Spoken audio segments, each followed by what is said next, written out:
بسم اللہ الرحمن الرحیم۔ السلام علیکم ناظرین، دماغ کا سائز ہمارے جسم کے مقابلے میں محض 2% ہے، مگر وہ ایک انتہائی مستعد سربراہ کی طرح جسم کے تمام افعال کو کنٹرول کرتا ہے، اس کی ضرورتوں اور تکلیفوں پر نظر رکھتا ہے اور خودکار انداز میں ان کے حل کی کوشش کرتا ہے۔ ان ذمہ داریوں کی ادائیگی کے لیے اسے توانائی کی ضرورت ہوتی ہے۔ جب اسے مطلوبہ توانائی نہیں ملتی تو ایک سنگین صورتحال پیدا ہو جاتی ہے۔ ناظرین، انسان ایک عرصے سے کبھی بادام اور اخروٹ کھا کر، کبھی ذہنی آزمائش کی ورزش کر کے، کبھی مختلف دواؤں اور طریقوں سے اپنا دماغ بڑھانے کی کوشش کر رہا ہے، مگر دوسری جانب کوئی چپکے چپکے اس کا دماغ کھا جاتا ہے۔ اور یہ کوئی محاورے والا دماغ کھانا نہیں، بلکہ حقیقتاً دماغ کھایا جاتا ہے، اور وہ بھی کچھ اس انداز سے جیسے چوہا چیزیں قتل لیتا ہے۔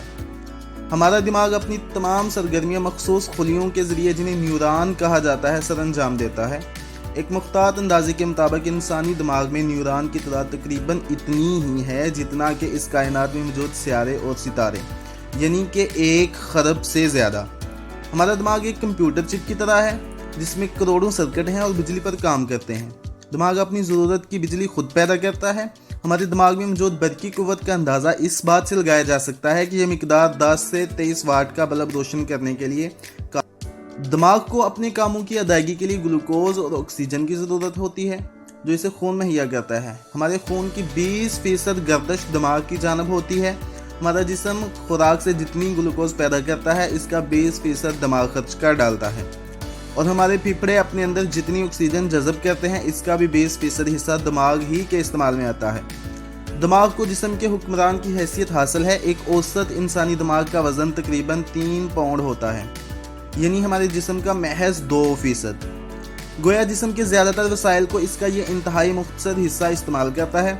اس اعتبار سے دماغ کئی ترقی پذیر ممالک کے اختیارات اور وسائل پر قابض حکمران اشرافیہ کا کردار ادا کرتا ہے۔ مگر دماغ کا ایک منفرد پہلو یہ بھی ہے کہ وہ جسم کے ہر حصے کی تکلیف محسوس کرتا ہے اور اسے دور کرنے کی کوشش کرتا ہے، مگر وہ اپنی ذات کے دکھ اور تکلیف سے بے نیاز ہوتا ہے، چاہے اسے کاٹ کر 2 لخت ہی کیوں نہ کر دیا جائے۔